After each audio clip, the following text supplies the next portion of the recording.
Bago pa lamang makarating sa ating bansa ang mahal na Santo Papa, malinaw na niyang isinaad na itinuturing niya bilang highlight ng kanyang pagbisita ang pagdalaw sa mga lubhang naapektuhan ng Super Typhoon Yolanda. Sa loob ng maiksing panahon, dahil na rin sa bantang dala ng Tropical Storm Amang, ay napilitang bumalik ng mas maaga sa Kamaynilaan ang ating mahal na Santo Papa. Ngunit tila hindi ito nakaapekto sa misyon ni Pope Francis na bigyang inspirasyon at paghanga ang mga nasalantang mamamayan. Magandang gabi, ako po si Robert Tan, kasama si Catherine Vital. Samahan po ninyo kami dito lamang sa Media ng Bayan para sa pagpapatuloy ng ating pagsubaybay sa makasaysayang pagbisita ng mahal na Santo Papa dito lamang sa Pope Francis sa Pilipinas. Tayo nga po ay nasa pangatlong araw na ng opisyal na state at pastoral visit ni Pope Francis dito sa Pilipinas, at kahapon ay nagkaroon ng dialogue nagkaroon ng pagkakataong makausap ni Pope Francis ang mga families. Yun yung kanyang last activity yesterday sa Mall of Asia. At ngayon nga pong araw na ito, natuloy, Robert, kahit meron na bagyo sa rain or shine, natuloy pa rin, no? Kaninang umaga ay nakarating din sa Tacloban ng Santo Papa at sinalubong nga siya kahit na talagang umaambon at parating itong nagbabantang typhoon dyan sa Tacloban, ay hindi tinigil ang pagpunta ng Santo Papa doon. Natuloy pa rin yung kanyang motorcade na as planned mula sa airport papunta dun sa venue ng misa.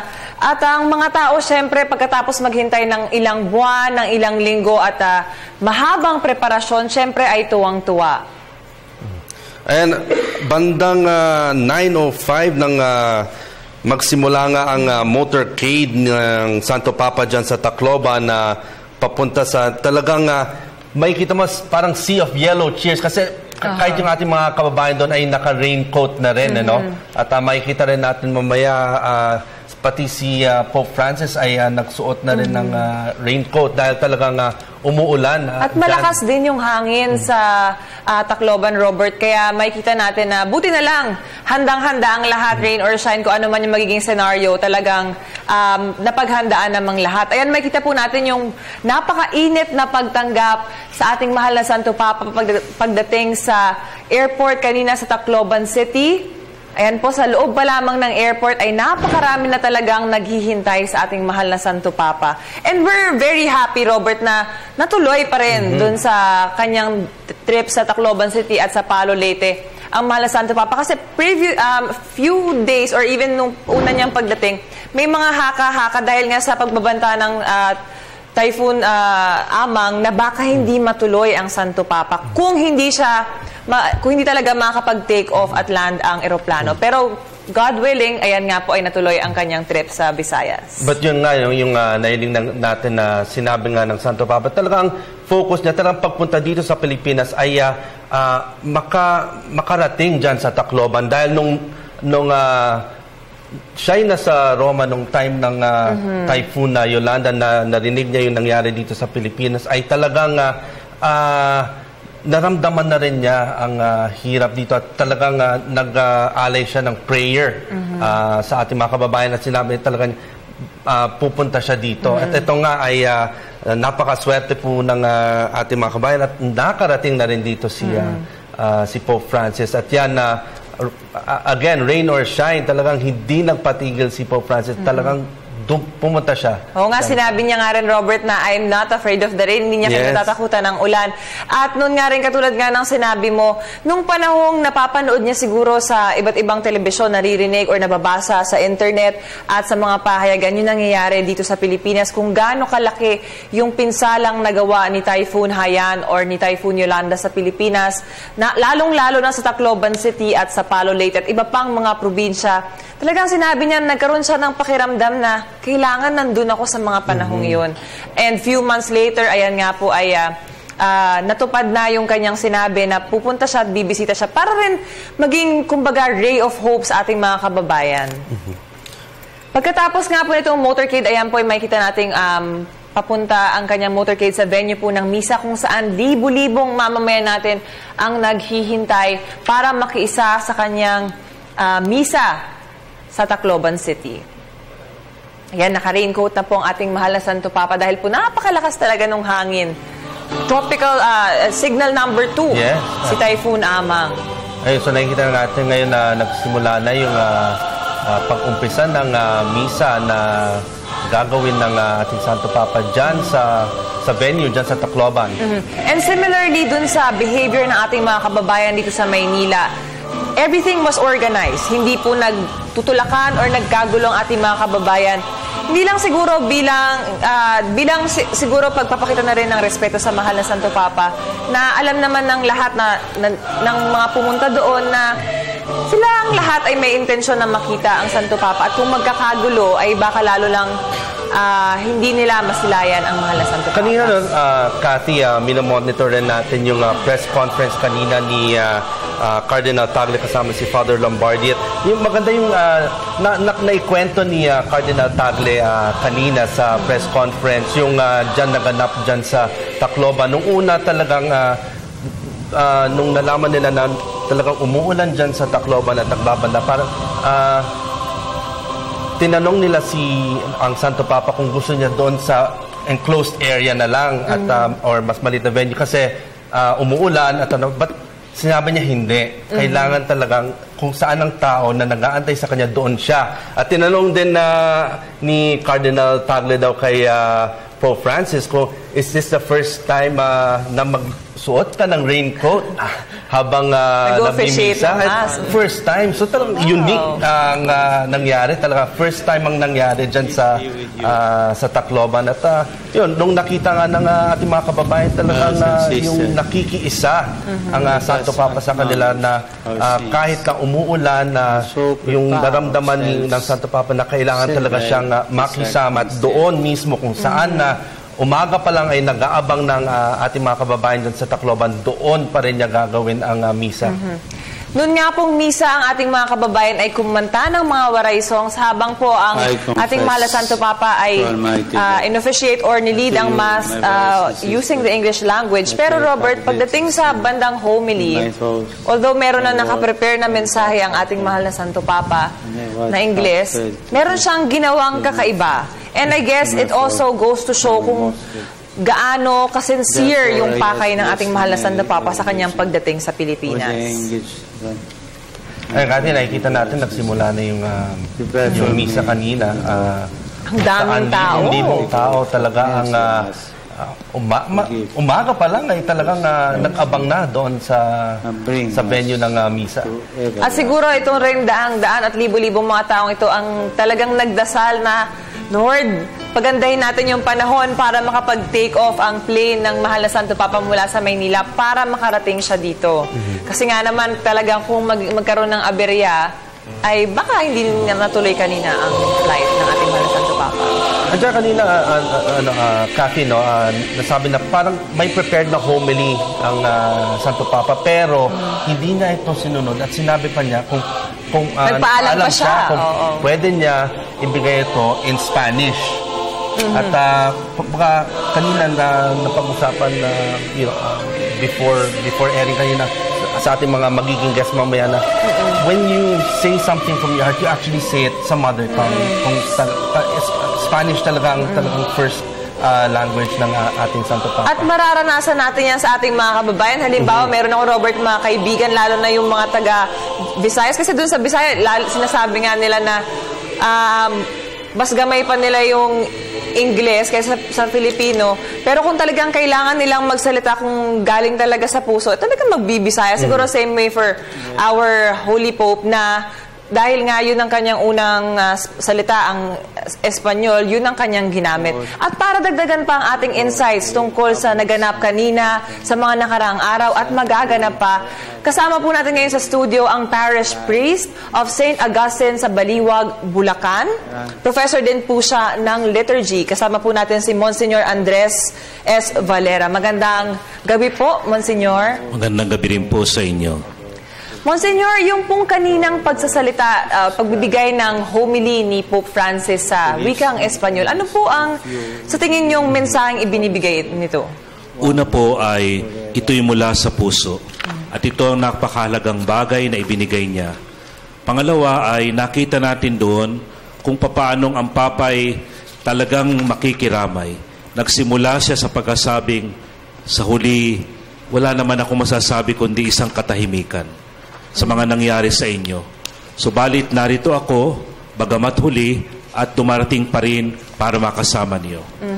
Monsignor, isa-isahin rin po natin yung mga iba't ibang mga ginawang pahayag ng Mahal na Santo Papa sa kanyang homily. Nabanggit niya rin po yung kanyang pagsisimpatya or empathy sa mga pamilyang nawala ng mga mahal sa buhay. Opo, at katunayan nga ay dalawang bagay ang kanyang ginawa para ipakita ito, hindi lamang sa salita, kundi sa gawa. Yung pong mass grave ay kanyang binindisyonan sa gitna ng sama ng panahon.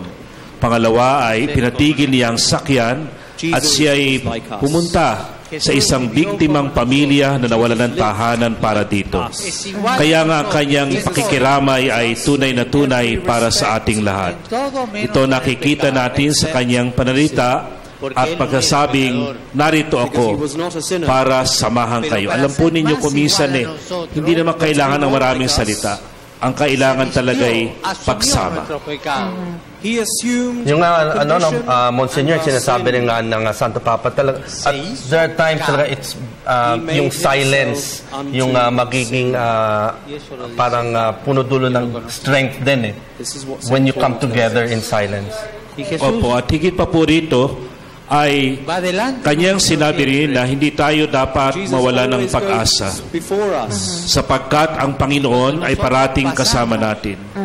At ang kanyang itinuro ay ang krus. Do'y sabi niya, narito ang Panginoon. Sa kanyang puso ay aabutin niyo ang inyong sarili. At meron po siyang ginamit na Espanyol na talagang lingwahe ng ika mo nga ay ng mga tao ron. Kiko. Ang ibig sabihin ay isang maliit na bata.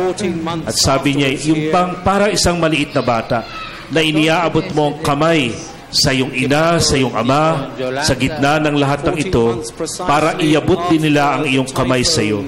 At ganyan anyang dapat nating gawin sa gitna ng mga trahedya.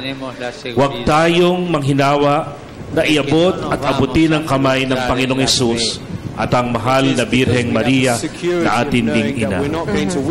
Monsignor, si Pope Francis po ay hindi isa sa mga biktima noong Typhoon Yolanda, pero talagang mararamdaman niyo po yung kanyang pag-aalala at concern para sa ating mga kababayan. At the same time po, kanina ay kinwento niya rin yung paghihirap ng ating Panginoon para po ilapit yung naranasan nila na ang Panginoon din po ay alam kung ano ibig sabihin mawalan at masaktan.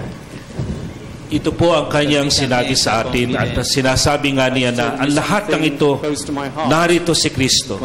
Huwag po nating kalimutan na yung mga apostol ay nakaranas din ng bagyo at sila'y pinuntahan ni Kristo. Kaya ang pagkasabi ng Papang sa gitna ng bagyo ay naroon si Kristo ay yung po'y totoong totoo sapagkat ito din naman matatagpuan natin sa banal na kasulatan, sa Biblia. Father, Monsignor, to add to that, can you enlighten us and give us some insights? Yung sinabi nga ni Pope Francis dyan, and if I could quote, na sabi niya, I walk with you, all with my silent heart. I have no words to tell you. Let us look to Christ. He is the Lord. He understands us because He underwent all the trials that we have experienced. Parang sinasabi ni Pope Francis ba dito na ako hirap to tell you what to tell you during these times na pinagdadaanan nyo. That's why look to Christ. Hindi lamang po yun. Talaga pong ang kanyang sinasabi, parati naman niya sinasabi yun na hindi ako kundi si Kristo ang parating tingnan ninyo. At bagamat nahihirapan siyang magsalita ng maraming salita, sa pamamagitan ng kaunting pagpapakita ng pagdamay at pakikiisa ay naipakita niya ang kanyang malasakit sa atin. Ang pagtingin po kay Kristo, ang parating niyang sinasabi, kung maalala po ninyo ay bago dumating ang Papa ay pinaalis yung mga tarpaulin maraming may litrato niya. Ayaw daw po nung Papa na siya ang tingnan kundi ang dapat ay parati ang tingnan natin ay si Jesus. At doon parati niya itinuturo ang lahat kay Jesus. Tama-tama po yung ating mga pagbasa sa mga nakakaraang araw. Ito po kasi yung pagbasa sa mga misa sa parokya. Ito po yung sa sulat sa Hebreo. Doon ay sinasabi na mayroon tayong dakilang pari na naranasan ng lahat ng bagay. Siya may tinuksong tulad natin, bagamat hindi siya nagkasala. Kaya nga huwag tayong makalimot na lumapit sa Kanya. Isa rin po sa mga sinabi ng mahal na Santo Papa kanina, babasahin ko rin po, Monsignor. Father, you might say to me, I was let down because I have lost so many things. My house, my livelihood. It's true if you say that, and I respect those sentiments. But Jesus is there, nailed to the cross, and from there, He does not let us down. Jesus is Lord, and the Lord from the cross is there for you. In everything, the same as us.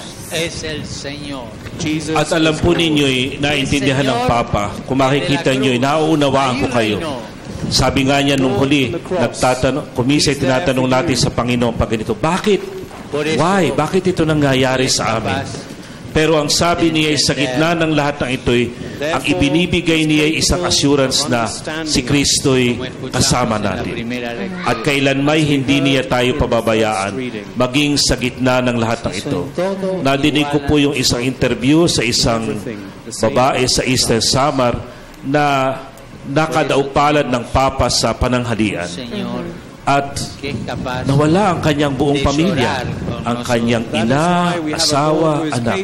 Ang tanong sa kanya ay, mayroon ka bang sama ng loob sa Diyos? At ang sabi niya ay, wala akong sama ng loob sa Diyos. Kasi ang hiniling ko lang sa Papa ay ipagdasal na silang lahat ay nasa langit na. At ako'y naniniwalang nandoon sila. At ako ngayon nagpapasalamat pa sa Diyos sapagkat ako, kahit siya man lang, ay naligtas sa trahedyang ito. Bagamat nawala ang kanyang buong pamilya sa katunayan.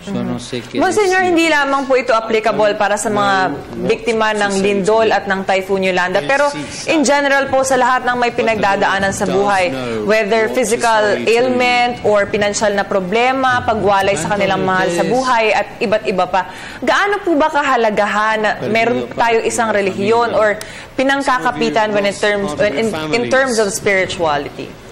Mahalaga po ito sapagkat alam po ninyo ang isang larawan ng pananampalataya at simbolo ng pananampalataya sa simbahan ay isang angkor. Para daw kung dumarating ang bagyo, meron kang hindi ka gagalawin ng lahat. At gayon ang pananampalataya. Ang sabi nga po ng Papa sa amin nung magmisa siya sa katedrale, pumunta lalo yung mga kabataang pari sa mga kabataan din na sa panahon ngayon kumisay nagugulo ng maraming bagay upang dalhin ang ligaya ng mabuting balita. At yun po ang kanyang ginagawa at ipinakikita. Pangalawa ay hindi naman po trahedya lang ng Yolanda. Kung maalala po ninyo doon sa kanyang meeting with families ay nakita din natin ang kalalagayan ng ibang pamilya, yung isang pamilya ng disabled, yung isang pamilya ng OFW, yung isang pamilyang mahirap na ipinaglaban yung kanilang lupa. At sa lahat ng ito, ang pinagugutan nila para manatiling nakatayo ay ang pananampalataya. At ito po ang ipinakikita rin at sinasabi sa atin ni Pope Francis. He understands us because he underwent all the trial. Ipagpapatuloy po natin na ating pakikipagkwentuhan kay Monsignor Andres sa pagbabalik po ng special coverage ng Media ng Bayan para sa Pope Francis sa Pilipinas.